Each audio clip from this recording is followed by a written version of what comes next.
இருக்கிறார், நான் தாழ்ச்சியடையேன். கர்த்தர் என் மேய்ப்பராய் இருக்கிறார், நான் தாழ்ச்சியடையேன். தாவீது தன் வாழ்க்கையிலே ஆண்டவராக இயேசு கிறிஸ்தை மேய்ப்பராக வைத்திருந்தார்.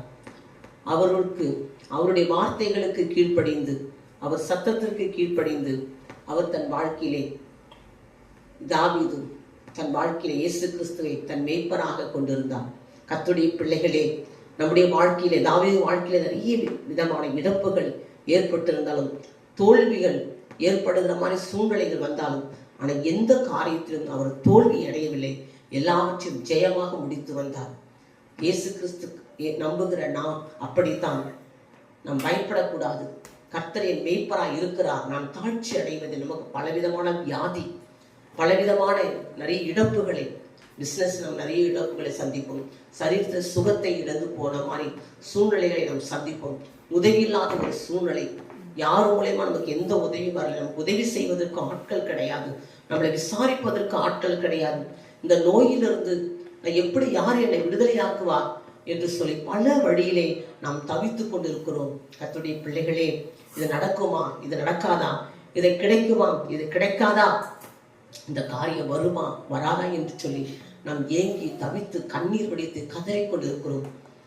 இரவும் பகலும் அந்த காரியத்துக்காக நாம் நினைக்கிற காரியங்கள், நம்மளை விட்டு பிரிந்து போனவர்கள், கணவனா இருந்தாலும், மனைவியா இருந்தாலும், அது பிள்ளைகளா இருந்தாலும், அது ஊழியமா இருந்தாலும், எதுவா இருந்தாலும், அது நமக்கு கிடைக்குமா, அது நம்மை தேடி வருமா என்று சொல்லி இரவும் பகலும் இழந்து போன காரியங்களுக்காக கண்ணீர் வடித்து கதறிக்கொண்டு இருக்கிறோம்.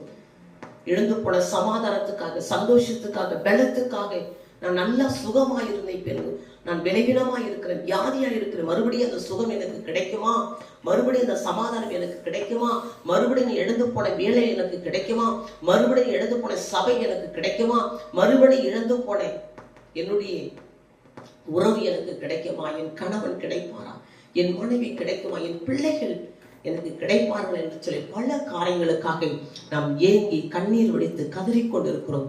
கர்த்தருடைய பிள்ளைகளை, வேதம் சொல்லுகிறது, நாம் தாழ்ச்சி அடைந்தவர்களாய், உதவி இல்லாத ஒரு சூழ்நிலையிலே நம்மளை விசாரிப்பது யாராச்சும் நமக்காக பேச மாட்டார்களா, நம்முடைய காரியம் கைகூடாது என்று சொல்லி தவித்து கண்ணீர் வடித்துக் கொண்டிருக்கிறோம். ஆனால் வேதம் சொல்லுகிறது, கர்த்தர் என் மேய்ப்பராய் இருக்கிறார், நான் தாழ்ச்சி அடையேன். கர்த்தர் நம்முடைய வாழ்க்கையில் இயேசு கிறிஸ்து ஏற்றுக்கொண்டு அவரை நம்புகிற நமக்கு தாழ்ச்சி கிடையாது. ஒரு விசுவாச வார்த்தை. தாவீது தன் வாழ்க்கையில் நிறைய இழப்புகளை சந்தித்தாலும், நான் தாழ்ச்சி அடைய மாட்டேன், கர்த்தர் என் மேய்ப்பராய் இருக்கிறார், நான் தாழ்ச்சி அடைவது கிடையாது, நிச்சயம் எனக்கு விடுதலை உண்டு, புல்லுள்ள இடங்களிலே என்னை மேய்ப்பார், அமர்ந்த தண்ணீர் அண்டையில்